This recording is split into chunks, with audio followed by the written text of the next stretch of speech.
Hi friends, అందరూ ఎలా ఉన్నారు? బాగున్నారా? అందరూ బాగున్నారనుకుంటున్నాను. ఈరోజు దేవుని వాగ్దానంతో నేను మీ ముందుకు వచ్చాను. ఈరోజు దేవుని వాగ్దానము లూకాసు వార్త 18వ అధ్యాయము 1వ వచనము. విసుగగా నిత్యము ప్రార్థన చేయుచుండవలెను. ఇది ఫ్రెండ్స్ ఈరోజు దేవుని వాగ్దానము. మరి ఇక్కడ దేవుని వాక్యం సెలవిస్తుందంటే మరి విసుగక నిత్యం ప్రార్థన చేయాలన్నమాట.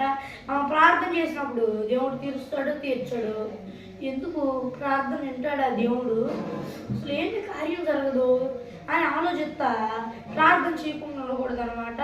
వాళ్ళని ప్రార్థన తగిన కాలాన్ని నెరవేరుద్దామని దేవుడు ఆగాడేమో. దేని విషయంలో కూడా భయపడాల్సిన అవసరం లేదు. నీకు ఏదైతే కావాలో అది దేవుని చిత్తం అయితే తప్పకుండా దేవుడు తీరుస్తాడనమాట. దాని గురించి విసుకకుండా ప్రార్థన చేయాలి. అబ్బా చాలా చేశా ఇంకా వదిలేయడమే అని అనుకోకూడదు అనమాట. ఎగ్జాంపుల్కి నెహెమ్యాను చూసుకుంటే ఎన్నో నెలల పాటు ప్రార్థన చేశాడనమాట దేవునికి.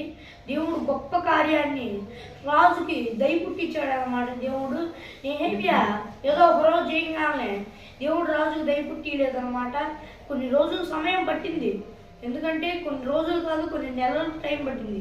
అలాగే ఈరోజు దేవుడు మనం ఏ విషయంలో ప్రార్థన చేస్తున్నామో అది నెరవేరడానికైనా ఏటికైనా మనం విసుకోకుండా ప్రార్థన చేస్తే దేవుడు తొందరగా ఆ కార్యాన్ని జరిగించగలిగిన దేవుడు, ఏ ఇబ్బంది లేకుండా సహాయం చేయగలిగిన దేవుడు. మరి ఇది ఫ్రెండ్స్ ఈరోజు దేవుని వాగ్దానము. మరి చిన్న ట్రైపాడ్ అవసరం. ఈ పరిచర్యకు అందరూ ప్రార్థించండి. చిన్న ప్రార్థన చేసుకుందాం. పరలోకమందున్న దేవా యేసయ్యా నీ కృప చూపించు. దేవా ఈ వాగ్దానం విన్న వారందరూ దేవా విసుగకుండా నీకు ప్రార్థన చేస్తూ నీలో ఉన్నట్లు నీ కృప చూపించు ప్రభువా. దేవా నాయన యేసయ్యా ఈ వాగ్దానం చూస్తున్న వారి పాడి పంటలన్నిటిని ఆశీర్వదించు.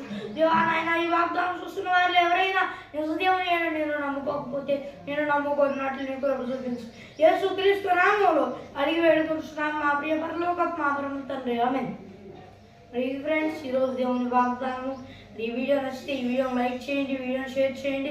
మరి ఒక దేవుని వాగ్దానంతో మళ్ళీ కలుద్దాం. అందరికీ దేవుని కృప ఆశీస్సులు మనందరికీ తోడేయండి అనిపించింది కాక. ఆమేన్. Praise the lord.